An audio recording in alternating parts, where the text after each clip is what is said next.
God is good. All the time. Okay. Mo pili ang atong tema karon. Nabasa ba? Sige, kita lang tanan. Let's go. Diha sa kapilya nga di ang umuhan, katiliban ang mabulahan. So, kamong taga Corinthians, feel ba ninyo nga mabulahan mo? Oh, very good. Nga nga nagkinhanglan kita og lumilihok sa simbahan. So, unya, later on, walay balibaray. Ang simbahan ay kinahanglan og daghang lumilihok aron mulambo ang ginharian sa Dios dinhi sa kalibutan. Kinsa may lumilihok sa Ginoo, di ba, mga tao? Kailangan manaog siya. The need of workers in the church. Kanus ata mutubag niining maong panawagan. Kay ang parasan halapad, apan gamay lang ang lumilihok o nangalakad. Kaya diri sa Corinthians, pati ko, natulingon, inyong leader, sila go per me. Di ko maluoy. Sa unsa nga paagi kita mutubag sa maong panawagan? Listen. Kita giawhag sa paghatag sa atong bulawanong panahon alang sa pag-ugmad o pagpalanggo sa maong parasan. Niining atong panagtigong karong adlaw, pagkahiguna, nagaawhag, nag-agni ang atong Dios ang pag-iya sa parasan sa matag usa kanato o kaninyo aron siya adunay kauban sa pag-ugmad o pagpalanggo niini. Naipangutana, imo bang balibaran ang tawag sa Ginoo? Bunto yun. Di pa nag-isisiskuanan eh. Ibalibaran, dili daw. Very good. Magtrabaho o mga lagad? Asa nindot? Magtrabaho o mga lagad? Mga lagad? Okay lang ba ikanon? Do you believe God will provide? Very good yun in Corinthians. Bantay lang yun lagi. Trabaho o pagpangalakad? Kung nasa sa trabahoan, kung trabaho imong nasa isip-isip, imo kining gihimo tungod kay walay laing bubuhat niini. Kung ikaw na ngalagad, imo kining gibuhat kay buot kang pahimuot sa Dios. We bless biya kayo ang Cebu. Wala gyud tay kadaot, di ba? Bantay mo. Trabaho o pagpangalagad? Sige, isip-isip gihapon. Gibuhat ang trabaho gibuhat tungod kay dili kini sa gabal sa uban nga imong mga buluhaton. Ang pagpangalagad, imong gitahan ang imong kinatibuk-an, kinakaugalingon, alang ni maong tahas bisan pagdaghan ka og isakripisyo nga ubang buluhaton. Bati ko yung president sa una na pa siya parents na masakiton, mulakaw yun siya gitin. Huwag mo naluoy niya. Miyon kung trabaho, miyon da ka tungod kay walay tao nga midaya kung mapahimuot kanimo. Pero kung ikaw na malagad, ipadayon ka sa maong tahas, bisan walay midaya o midasig kanimo. Maghilak-hilak daw na si Sister Rita. Kasagaran, mawadaan ka og gana sa pagbuhat niini. Pero kung ikaw na malagad, makanunayon ang kadasig o kalipay na bubuhat niini. Bisa ikapoy ka, ang bugnano, ang grasya sa Ginoo ay kapoy. Amen? Amen. Yes, din sila. Ang kasagaran niya, diha sa trabaho sa simbahan, adunay mga empleyado ng trabaho dito. Nagkalain-lain. Maski sa nagkalain-lain na opisina, ng trabaho sila tungod kay gusto sila o pangwarta. Pero ang pagpangalagad, usa ka malambuon o malampusong parokya, gilangkuban sa daghang mga makugihong nangalagad. Nabay sweldo ang nangalagad? Wala, no? Bisag titi, wala. Pero, imong life, mapalit dili. Very good kayong gaso sa Ginoo, basta ikaw mga lagad. Kung ang imong tumo, maulamang ang kalampusan, mauna ang trabaho. Kung ang imong tumo, maulang ang malahotayon ka o kamatinud-anon sa pagservisyo, ikaw na nakasalinya sa pagpangalagad. Kaya ni mga choir o unya. At abot pa rin sila o sutunggan. Ang Diyos dili buot nga magpabiling kita diha sa atong trabaho. Buot sa Dios na kita magpabiling matinud-anon o maalagaron kaniya sa tanang adlaw sa atong kinabuhi. Ngano ang mga dato, di ba? Sugana sila milyones, they don't feel contented. Kita, malipayong tanong, sa buhay karta. Ang pagpangalagad, mauna ang pundasyon sa matinod-anong pagpangalagad. Ang pundasyon sa matinod-anong pagpangalagad, mo ang maayong pamatasan. Dili ang kahanas sa pagbansay sa profesyon. Ang kinaiya sa pagserbisyo, mao ang matuod nga pag-alagad. Dili ang magpaalagad. Ang dugukan sa kadasig sa pagpangalagad, mao ang matuod nga gugma. Dili ang hakog sa gahom o bahagi. Ang imuhang pagka-leader diha, ayaw ko nagamitan sa imuhang self-interest. Kay ngano, masakit na anak. Kuya, ano ba sakit? Cancer. Ang sukdanan sa pagpangalagad, mo ang gilad mo sa pagsakripisyo. Dili ang kalapusan. Ang otoridad sa pagpangalagad, mo ang kamasinugtanon, dili ang pagpasulabi o kamapahitason. Ang tumong sa pagpangalagad, mo ang paghimaya sa Diyos, dili ang tumang pagdayig o pagtuloy sa kaugalingon. O bitaw, kung mga lagad ka, additional kuno ka, o matud pa sa among director, sa katikista, additional kuno 10 years. Look, na lagi ni kuan lagi, katikista. Ang tulo ka pa sa pagpangulo, unsa man kini? Alagad, piniyalan, o magbalantay. Kung ikaw alagad, servisyo ka. Parihaan ni nila, o.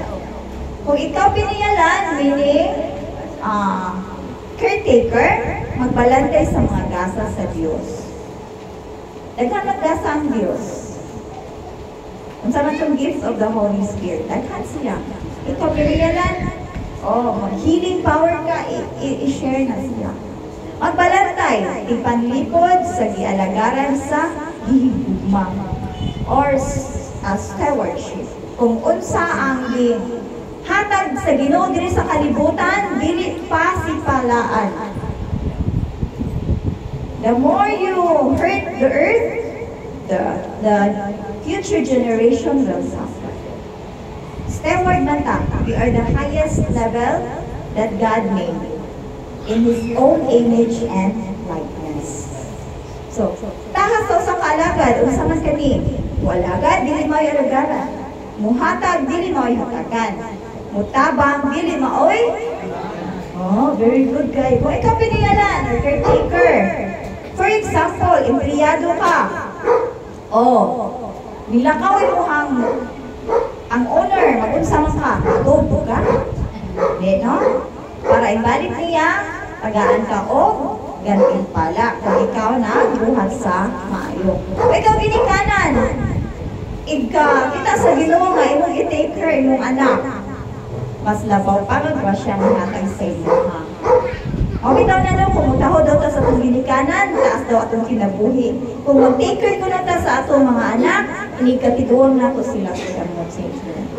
Kaning parokyano, masinugtanon ko na ta sa atong parish priest. Kailan mo sa itong parish priest? Kinsa man? Ha? Kailan mo sa atong assistant parish priest? Wala gipay-ila-ila nga ato ang presider karon si Father Johnny Bong ka-birthday. So, siya naghupot og tungdanan sama sa ato at lain-lain lang og kanang tahas o kinaiya. Ang tahas sa usa ka piniyalan, ikaw mao'y responsable sa pagdumala sa kabtangan sa iyang isika ingon. Kung atiman ka, caretaker ka. Pura-parong kasama ni Father George, siya po, na-stricto kayo siya, but he needs to do that. Pila na ta ka years, wag yun ta nagmatmat. Ang atong usag-usa, iyahan di-mold karon. So kung ingon siya, iniguman og piyesta, mangulit tas balay, o sa yung baton. Manguli og man, hikay. Kaya dadang imuhang isig ka, silingan, adto dito mga pista sa inyo. Hama man na yan gusto. Tumanta, no? Yes or no? Kamunin mo na, yes. Sige, Pangulo sa Kapilya. Si Sis Rita, sige, bagulbul. Ako lang pirmi, ako limpyo, ako luto. Alam. Kamu, kung ikaw na mahitong kapilya ng presidente mo, inanapod ba ka? Oh, bantay lagi bantay kanino dili ha. Ang usa ka magbalantay, mawangkig panalipod, tighatag og pagkaon, unsa ni nga pagkaon? Pulong sa Dios. The more we eat the body and blood of Jesus Christ, maabtik jud ta oy. Ako bitaw sa una di ko kalakaw do. Awa karon nagtindog na ko sa inyong katubangan. Amen. Oh, God is good. So, tinugnan sa guma o kahupayan. Ang magbalantay, kinahanglan nga, may guma sa iyang yalagaran, isip, kinahanglan sa pagpangalagan. Naadi na sa to Bible, mabasa diya sa Juan, chapter 10, verse 14 to 15. Okay, tangkanan, kaya para ni sa inyo ha, mga leader. Ako, ang maayong magbalantay, anda mo halad sa iyang, alang sa iyang mga, good shepherd daw mo. Kinsa man yung karnero. First is the basic group. Inyong family, own family. Then community. Ay, ato na dayon sa kinatibukan sa naso. So, Pangulo Alagad, kung sino gusto? Kani, kung ikaw, mga lagad, dili ka, galon, no? Kung agalon gali, nahibalo sa tanan, magmando. Kung unsang buhaton, manaway, abtik mo mando. Naginhanglan nga respetuhan, magmando. Ginamit ang pagpanghulga o panghadlok. Wakay interesabit, kamulihok. Ano, no? Bantay, wakay incentive ha, ano, mga panghadlok. Mamati sa mga hugihong sa mga marites. Nabiyan siya magpapapil. Kunya, kung ikaw mga lagad, mudawat o kasaypanan. Magpakita kung unsaon pagbuhat ang tahas. Maguna-una ba? Ug buhat. Kunya, muhatag og tambag. Nya, muhatag og giya or kabay. Makaangkot og angayan respetuhon. I-earn man guning respect. Mao binang daghang followers si Jesus, kay hilig siya mo minaw. Nya, iyahang mga kasumbingay, tinuod nga nahitago sa katawhan. Nya, ganahan kay sila maminaw. Unya, kung ikaw na malagad na baton og tawhanong kaluoy, o makisusi, o kumonsulta. Kung ikaw na mapili ka unya, di na kami man, ako'y magbuot.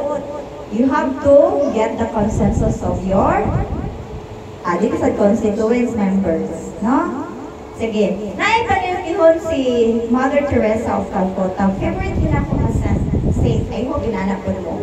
Ingon siya, I can do things which you cannot do. Baluman Ingon siya, makabuhat daw siya, pero kamo di mo makabuhat. Makaduol na mo og leprosy. Siya rin makabuhat to. Yeah, you can do things which I cannot do. Tungod kay wala siya kahimanan, gidunit ang mga tao niya o may apat pa niya. So, but ingon siya, together, we can do great things. Bitaw na nga, living saint siya, tungod sa pag-ambag sa usag-usa niya, siya miliho, muuna-una siya dito, lagi na siyang libro nga. Ingon siya, Lord, kung mamatay ko na ako sa heaven, pero may kong absent. Kay, mubisita o mubisita yun ko sa kalibutan, labi na katong mga nasa akong pangitaw. Yan na siya siyang libro. O diha natapos ang atong formation. And we can pray to the Sacred Heart of Jesus. Our Lady of the Sacred Heart of Jesus, pray for us.